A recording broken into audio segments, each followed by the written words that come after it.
I'm John Oppermann, Executive Director of Earth Day Initiative, and I'm excited to talk today to Tom Rivett Carnac. He's a founding partner of Global Optimism, co-presenter of the climate podcast Outrage and Optimism, and co-author of The Future We Choose, The Stubborn Optimist Guide to the Climate Crisis. And Tom, to start, well, thank you for joining us. We spoke several years ago on our Earth Day virtual stage, so excited to talk to you again, talking about kind of where we're at with global climate talks and the world's efforts to tackle climate change. Can you start by just describing a bit for folks what the work is that you do around climate and the work that you do with all the various groups that you're a part of, and then how you're involved in the global climate talks right now? Sure, happy to, and delighted to be here. Thank you for inviting me. Nice to see you again, John. Okay, so as you said, my name is Tom Rivett Carnac. I'm a founding partner at Global Optimism, and I am a political strategist. And the way that I apply that in my life is when I left the UN with Christiana, I suppose nearly 10 years ago now, 8 years ago, we decided that we wanted to start a small organization that would identify individuals and organizations that were doing work that we thought was critical to solving the climate and nature crises. And we come in behind them and we elevate them and lift them up and provide them with support and connections and help them solve problems and address issues that might be to do with funding or politics or relationships or other things. So we have a network of, sort of semi-autonomous projects that work under Global Optimism, and we help them be successful by applying these skills of political strategy and connection. Great, yeah. And for folks who aren't super familiar with the COP process and global climate talks, can you just give a really high level description of what we're doing in those sessions? Like, what is the point of all of this? How did we get here? And what are we aiming for? Sure, that's a great question. So the UN climate talks started in 1992 out of the realization that we had a serious problem even then, right? That long ago. And the intention was that we needed an international forum, so a negotiating body backed up by an institution in order to help the world agree to deal with this collective challenge. So that is a negotiating function between 198 countries with a secretariat, the UN Climate Convention, that can enable those countries to come together and say, how are we going to collectively deal with this problem? What are the parameters of it? How are we going to reduce emissions? How are we going to ensure we do it all together? And of course, what we found as we went down that road is, it's incredibly complicated. And there are a whole bunch of questions about how much do we need to reduce emissions? That's largely should be determined by science, but it also, of course, in our world is determined by politics and economics. Who should reduce by how much and at what speed, and who should pay? And those issues have sort of plagued the negotiations for years. Or I shouldn't say plagued, I should say they're really critical and they're important, and they're based on historical responsibility, opportunities for the future, but it's been really difficult. And the intentionality was to reach a global agreement by which we could govern our process of decarbonizing the global economy. That was reached in 2015 in the Paris negotiations. And then since then, we have then gone on and negotiated all of the rules. So the way Paris was structured was a long-term goal. We will reach net zero by the middle of the century. And the way that we'll get there is a series of short-term goals. So you say, okay, my long-term goal is to be net zero by the middle of the century, and I'm also going to make legal commitments to the next 5 years. And at the end of that 5 years, I'll make another legal commitment to the next 5 years. And we structured it that way because it's much easier for politicians to make short-term, meaningful targets rather than try and get them to put into law the longer-term goal, although some have been able to do that. And it's been interesting to see how that's manifested. I mean, I would say overall, the mechanism works as well as anything in the international arena does. But what we need to see, and we knew this at the time, is that the first round of 5-yearly commitments were not sufficiently ambitious to be on the reduction line to get us to where we needed to get to in 2050, if you see what I mean. So the idea was that as time went on, the impacts got worse, the technology got cheaper, we would be able to bend that curve down towards the long-term trajectory. And that's the principle that's being tested now. Are countries really coming back to the table with more ambitious targets? Are they really meeting those targets? And that's what the next couple of years is going to be about. And I mean, what do you feel like the answer to that is? Are the countries coming back with more ambitious targets? Where are we in that process of trying to re-up? So a few things to that, and and any listeners to our podcast, Outrage and Optimism, will have heard me say this many times, but this is the best of times and the worst of times because we have the exponential curve of impacts going up very quickly. The Copernicus report from the EU Climate Science Service told us that last year we breached 1.5 in most months. We now know January was the hottest January on record. I mean, your listeners know all this stuff. And that's resulting in impacts around the world that are accelerating and getting us ever close to these tipping points.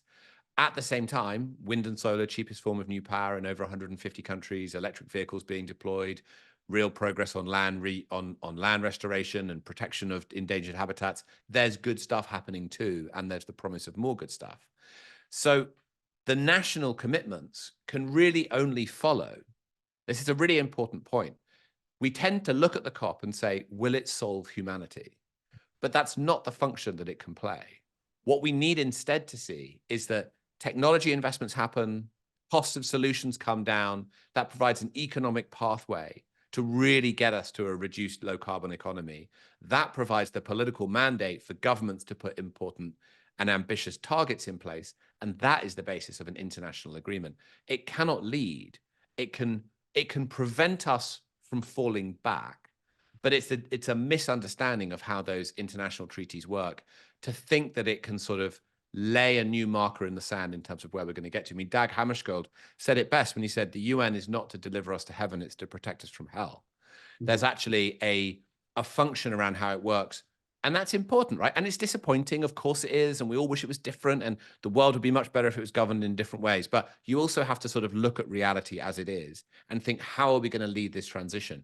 And there's a lot of good signs. And as those reductions happen, as the technology costs come down, we do see governments come back to the table with more ambitious nationally determined commitments. It's not enough, and we're not going fast enough. And there's already and still a real risk that this will spiral out of control, as you know well, and that countries won't make those ambitious targets. But we're in the game. And the real proof will be over the course of the next 2 years, by the time we get to the Brazilian COP, to identify whether countries have really come forward with that ambition. Yeah. I like the best of times, the worst of times. I started laughing a little bit because that's almost how I've described the last few years when it comes to climate action. I think I've called it a time of high anxiety and high hope, and that there's a lot of progress, and it feels like we're just on the cusp of doing really big things around climate action. But then we're also reaching this really alarming deadline as far as when it may be too late. And I think it's a very interesting time for people to be paying attention to it. So if you dive into sort of the positive and the negative on some of the specific issues, so the focus of your podcast and group is outrage and optimism. So if you had to characterize negative versus positive and outrage versus optimism, how would you rate some of the various things that were being discussed at Dubai, for instance, and some of the big issues that I think got a lot of headlines, where it's like the loss and damage fund, an actual commitment to end fossil fuels, spurring the growth of renewable energy, and a commitment around that. So if we take those three prongs, and feel free to add some others, would you say, I guess, what grade, a positive valence or a negative valence on each one of those, and the direction that we're going on loss and damage, the commitment to end fossil fuels being explicitly addressed, and spurring on the growth of renewables? Sure. So, I mean, I think loss and damage has to be, I don't know, with the grading system in the US, but it's an A. I mean, I think that's huge, right? We've tried to get that for 30 years, and it's been really hard to get it there. We didn't think even a year ago when we were in Egypt that even though the principle was agreed, there was all this skepticism around, will it really be operationalized? Will there be money in it? And huge kudos to people like Jennifer Morgan and John Kerry, who really carried the world forward and made this happen. So I think that's huge. The fossil fuel end date, I mean, I don't know, when I was at school, you got a grade for how well you did, and also a number for how hard you were working. And the funny things were that sometimes they were mismatched, right? So I would say that that is a 1 for effort. They tried really hard to get that fossil fuel language in. But in terms of the grade for impact, I'd say it's only really like a C. And the reason for that is it's an important signal. Of course it is. However, what is written in the cover decisions of COPs, we make the mistake of thinking that that's how the world turns. And we get something in a cover decision of COP, and that means it will happen. But actually, that's not the case at all. And as far as I know, no national government has gone back and introduced national legislation to bring their country's laws in line with that new objective on the international stage. So there's a mismatch there in terms of how international treaties can actually be applied in terms of international law. So it's an important signal, but we need to understand it as a signal and realize it's something to build on rather than a line in the sand that is now like a rule that everybody has to follow. And then on the incentivizing of renewables, I mean, I think there was a huge amount of good stuff happened in Dubai. I would give that a high grade 2, maybe a B. I think that that's already leaving the station, though. I mean, that's already happening. So when you see the establishment of these new funds, like the new fund that came out in the EU, it's great to see all this new capital going towards it. It's not concessionary, that money, and it doesn't have to be when it comes to renewables. So I think that it's that scaling up that exponential curve is fantastic, and we need to see measures, national policy measures in place to address the difficult regulatory issues like permitting and other things to really accelerate that deployment. But that is now firmly in the hands of the market, and it's more about moving market barriers out of the way than it is about plowing more money into that, because frankly, it doesn't need it because it's so profitable. Yeah. And just to give folks some context in case people weren't following super closely what was happening in Dubai. So the commitment to end fossil fuels, that was a really big issue because historically, the global climate talks haven't explicitly addressed fossil fuels, right? Right. And this was the first time that there was a really big push, and there did wind up in the final text a reference to a transitioning away from fossil fuels. As you said, it's not necessarily binding. But transition. So to just go into that for a minute, the language was actually transitioning away from fossil fuels in energy systems. Right. And the reason that it put that was in there is because it enabled fossil fuel producing countries, oil producing countries, to interpret that as power plants rather than as mobile sources of emissions. And as we know, there's not much oil burned to generate electricity. So there's a big loophole there that they would see. That's why it's phrased like that they can see that they are excluded from that. That's how they interpret it. So it was a good piece of negotiation and a good signal, but we should also just be tempered in terms of the real world impact that we expect that to have. Yeah, definitely. And I think that piece of what you're talking about, where there's specific language and it's caveated with this and it's an orderly transition versus something else. When I was talking to various friends that don't necessarily work in this area, so they're not following these global climate talks on a regular basis, I think it was really interesting to describe to them just this is a legal document. So Right. every little word is being argued over by all of these various countries, and countries will go back and forth on what word they like, what word they don't like, and things that can seem so innocuous, like orderly, like who could object to the word orderly? But people know that that's like legal code for something else. And it's legal code for kind of slow. exactly. Yeah, exactly. Right. Yeah. So orderly to a lot of folks that really want ambitious climate action, it means, well, we're not going to do it very quickly, and we're also going to give ourselves a loophole if the economy has a downturn or whatever. Right. So yeah, it's an interesting process to dive into, and it is just a crazy legal process that gets into the weeds around specific words.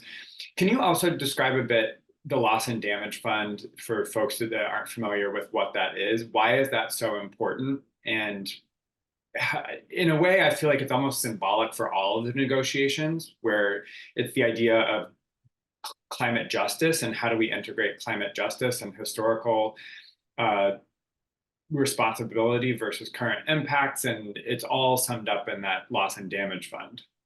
Yeah.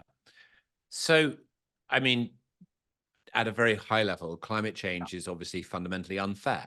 It's a problem that's being created by one group of people, and the worst impacts are being felt by another. And it's generationally unfair, it's economically unfair, and it's geographically unfair. And that last one is really important because it's wealthy countries that have industrialized by putting an enormous amount of fossil fuels into the atmosphere that are now saying we now need to decarbonize. And they're right, we do need to decarbonize. But it's also true that other countries are saying, well, you caused this problem. And what's more, you said you'd sort it out in 1992, and you haven't done that. So why should we now be part of that solution? And the loss and damage fund is a way of looking at the impacts that have been created that cannot be adapted to in developed and emerging economies. So there are some impacts, there are some things that will be lost. And we're getting to the point now, the period of consequences, you would say, where there are some things that just can't be transitioned to. And the Loss and Damage Fund is created by developed countries to be accessible by developing countries to deal with some of those issues so that they can then meet that challenge. Now, that's important morally.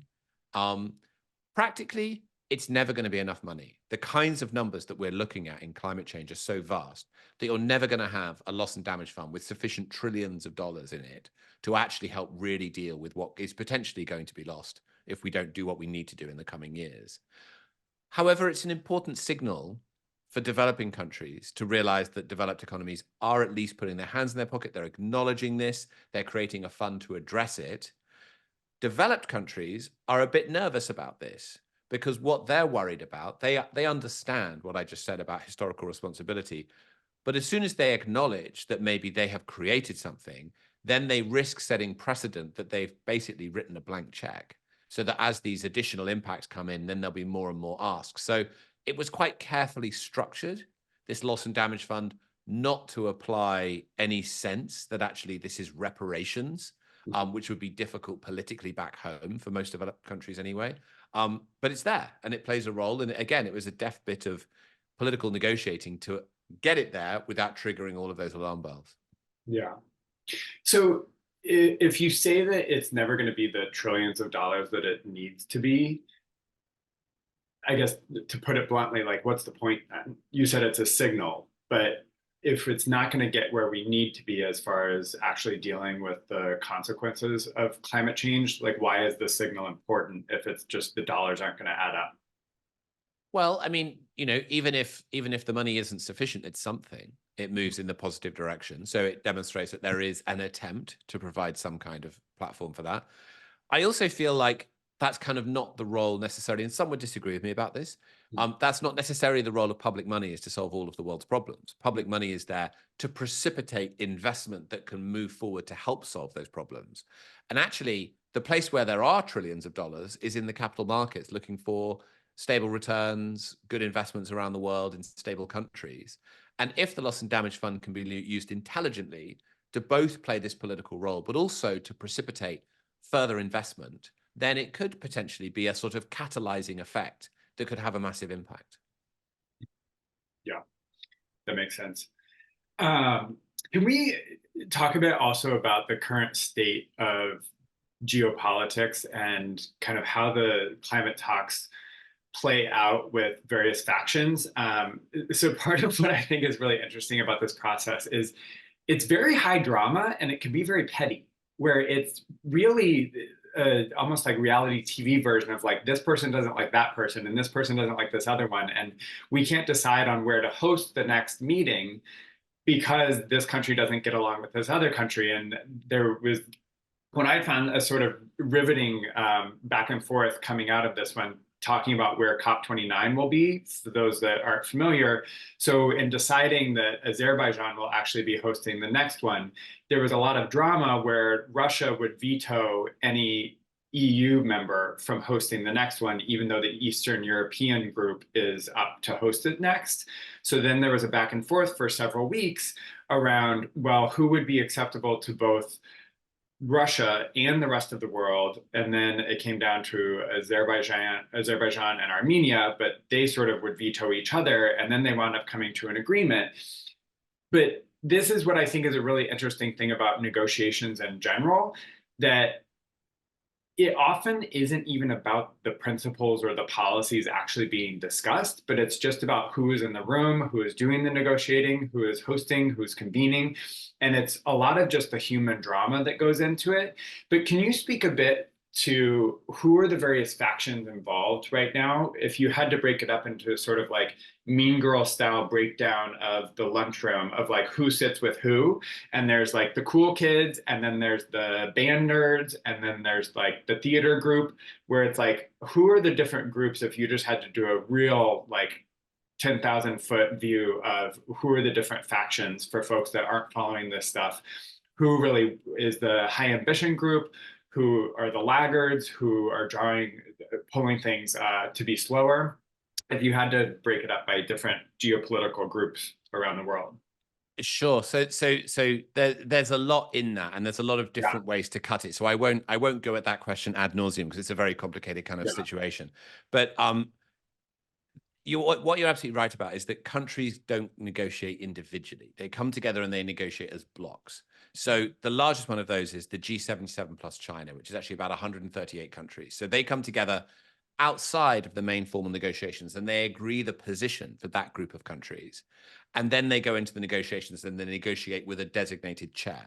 So that's very powerful, right? So they can go in and actually have the weight of all of those countries behind them. And you know that you will never get to an agreement unless you get the really powerful groups to come together. The EU negotiates collectively. And there are a few of these different entities. I think, however, what's interesting at this point in the process is to say, why do we keep ending up with lower ambition outcomes? And the answer to that is roughly the same as it has been for some years. But it also speaks to the narrowness of the geopolitical platform that we have to negotiate. So in Dubai, for example, much of the language around fossil fuel phase out, which is where we wanted to get to, and I believe actually where Dr. Sultan Al Jaber wanted to get to in his presidency, was blocked all the way through by the Saudis. And they are expert at being able to find ways to prevent progress on this issue from happening inside the UN negotiation process. So there was just no way through, and they kept blocking it, and people were finding back channels and different routes through. And as I say, the fudge in the end that I just described was around sort of excluding transport fuels from some of the implications of the final text.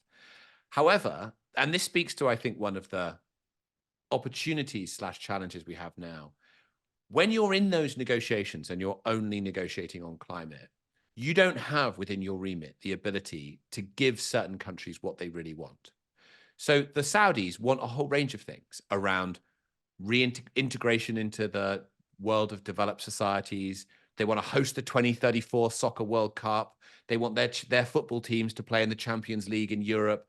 They want to do a whole range of things around their own development that are not within the gift of the climate negotiations. So you're negotiating in this very limited way without all of the tools that might come. You know, that's one extreme example around how development banks work, how a range of other institutions work, how trade works. You're negotiating climate outside of trade talks. Now, that makes sense because once you try and say we're going to negotiate everything all at once, it becomes incredibly complicated and probably impossible to do.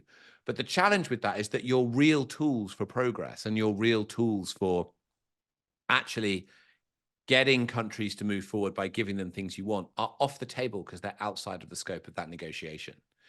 Now, that's one set of challenges. Another set of challenges I would point out is broader geopolitical tensions bleeding over into climate discussions. And one principal example of that, as you just said, is the role that Russia played in Dubai. The fact that now they're invaded Ukraine and they didn't want anyone else around there to have the COP, all that sort of stuff. But that's just the tip of the iceberg. And one of the things that has been a real challenge in the last few years has been the relationship between China and the US.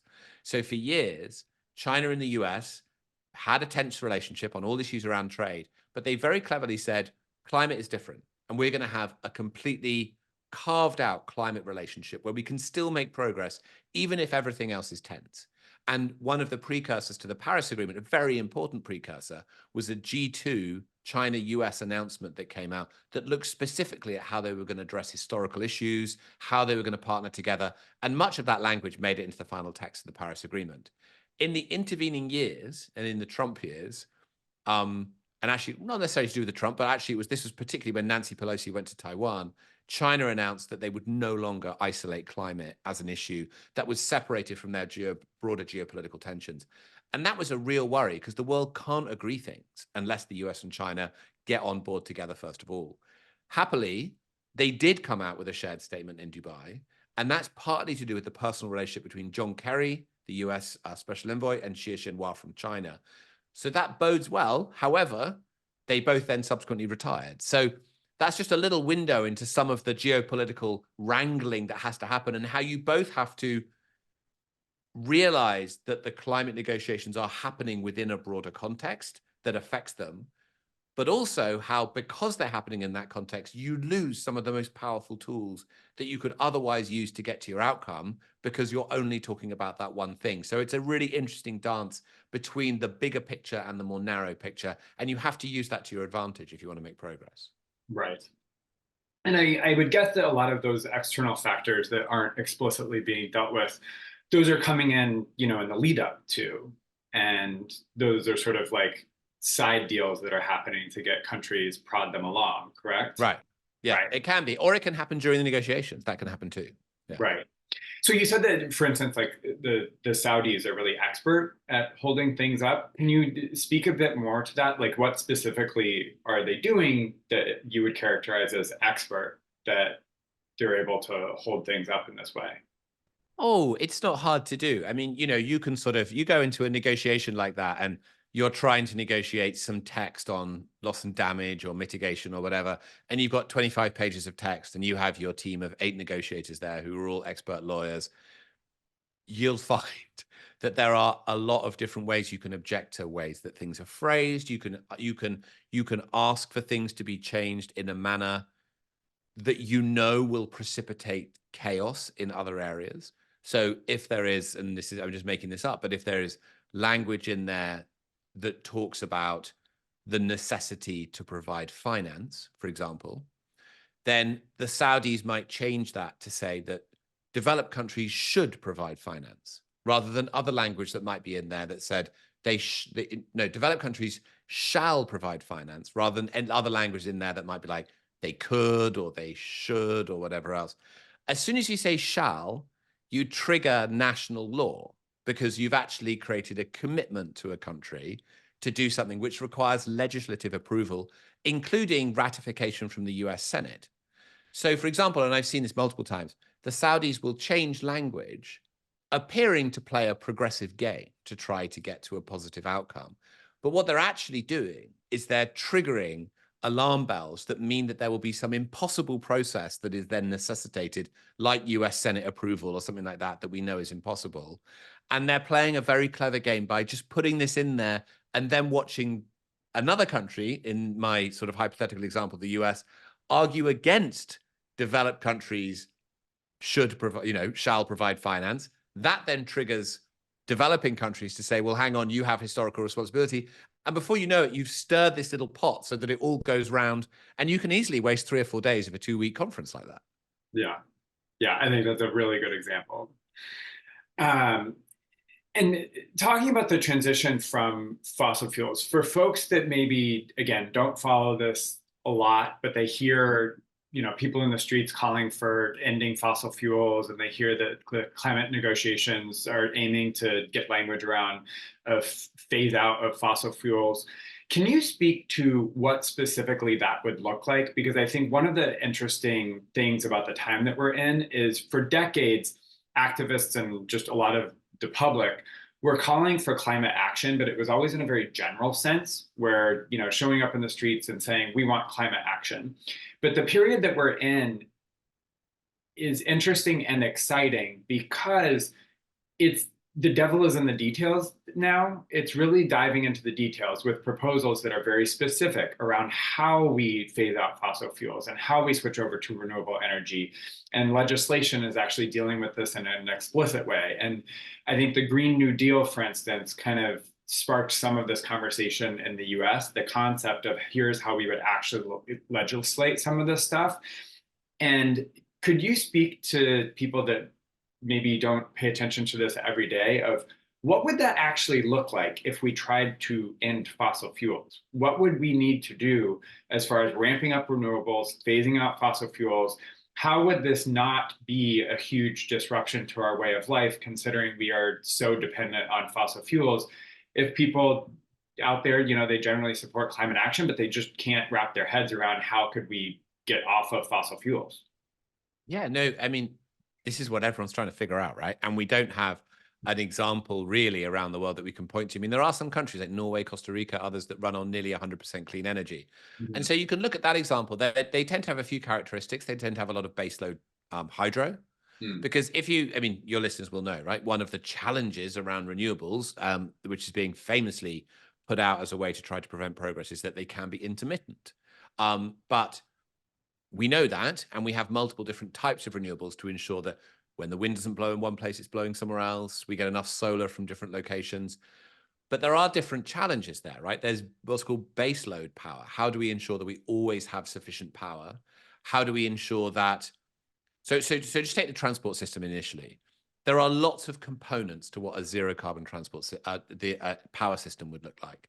That includes a smart grid to ensure that we can actually deliver power effectively to different locations and manage that power.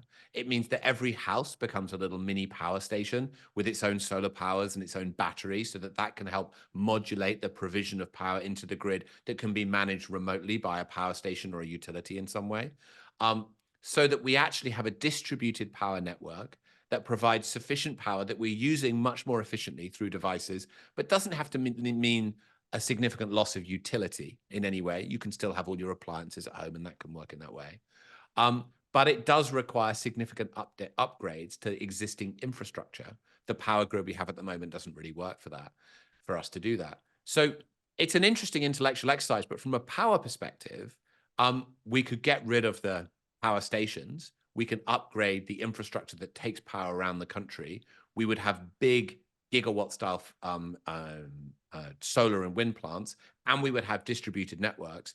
And much of our lives could probably stay kind of the same in that way, right? Apart from using power more efficiently.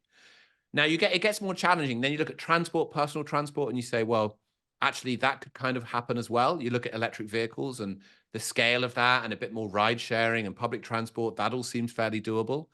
And then there's the long tail of other things. How do we manufacture things that we need? Look at the trade, look at the things we buy, what's happening in other countries. And those are what's called the hard to abate sectors. How do we do construction in the same way? What do we do with concrete? And those are all areas where technological breakthroughs have happened, and more probably need to happen too. And we're seeing real progress there, but those are the more difficult bits to envisage. But I would say from a day-to-day basis, when you look at energy systems, clean energy generation, and personal transportation, much of that is already around us. We just need to take it and further scale it to make it happen.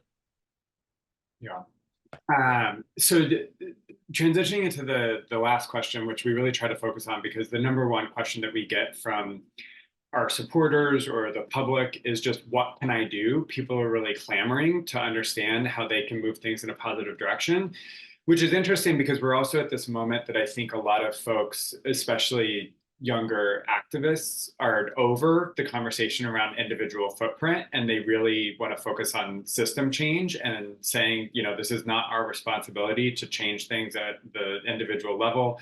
It's also impossible, but we have to focus on the system change. So it can sometimes be difficult to answer the question of what can you do, when there's also this big push on realizing that we have to have systems change. But for a process that involves heads of state, it's very high level. It feels very distant from the average person. 99.9999 whatever percent of the population is never going to attend a COP or have any actual influence directly at the COP. What would you suggest people do to feel like they are moving things in the right direction? So, this is a great question. And I would just trace it by saying, I'm probably older than your average listener, in my mid-40s. And I have seen, in the 2.5 decades I've been involved in dealing with climate, I've seen this personal responsibility, systemic impact thing flip back and forth. I've seen it when I started my career, it was about systemic impacts. Then we talked about personal responsibility being, it's all on us. And then you go back to systemic impacts, and it's cyclical. And it is true that the personal footprint thing was created by an oil and gas company. However, I think it's dangerous for us to ping pong between those two and claim that one or other of them is the ultimate answer. So here's my answer to your question. I think there's 3 things we need to do. The first thing is that this is a moment of extreme peril, and that's making us pretty anxious. But while it is true that this could slip away from us and we could be living through the beginning of a catastrophic breakdown, it's not guaranteed. It's also true that the next years could be the years in which we turn this around. We're actually able to get on top of it. We're able to bring people along with this brighter future. And I would say, don't deny the reality of this challenge. But from a personal attitude perspective, I think it has empowered me to make a choice to say, when we're up against this level of challenge, I have to meet every day with optimism and determination and possibility, not because I think everything is going well, but because I think it could go well. And I think I have a responsibility to be part of that. Rebecca Solnit famously said that hope is not a lottery ticket you clutch on the sofa feeling lucky. Hope is an axe you break a door down with in an emergency. How we show up really matters in this moment. And I think that's where I'd start. And then going out beyond that, your impact on the world is also important. First, because 20% of the people on this planet, probably including both of us and everyone listening to this podcast, create more than 80% of the problem. And so we are disproportionately causing this challenge. So it is important to look at your footprint, where it comes from, identify those sources of emissions. And if we say we need to reduce emissions by 50% by the end of the decade, actually, that's enough time. I bet you will find if listeners think about this, they'll replace cars, boilers, and other things, change their lifestyles to do podcasts rather than fly around the world. That's enough time to reduce your footprint in half. It's important in and of itself, but it's even more important because it's self-sustaining with your attitude change. If you feel like you're not doing anything and you're just letting it all rip, it's more likely to make you feel depressed. And then the third thing is to map where you touch power. We all touch power in different ways. You're right, not all of us go to the COP or talk to the Secretary General or whatever it may be, and that's fine. But we all do touch power. We touch power as pension holders, employees, members of school boards, whatever it may be, and use the places that you uniquely touch power to exert pressure on the system. It doesn't have to be the places that Greta exerts pressure or the places that someone else does. Look at where you touch power and exert your influence in those places, because that's where you can uniquely be effective. So those three things, how I show up, how I take responsibility, and how I touch power, are the ways in which I would encourage all of your listeners to engage. I love that. Yeah. And how I touch power, I think, is really interesting. It fits with what we focus on a lot with climate communication and the idea that your voice actually has a lot more influence than you might think. You're really affecting the people around you if you invite people to a webinar, to listen to a podcast, to attend a climate march, whatever it is. Just talking about it has a lot of power. So I love ending on that. Thank you so much for joining. Huge pleasure. Lovely to see you. Thanks for having me. And yeah, talk again soon. Have a great day. Bye. Cheers. Bye.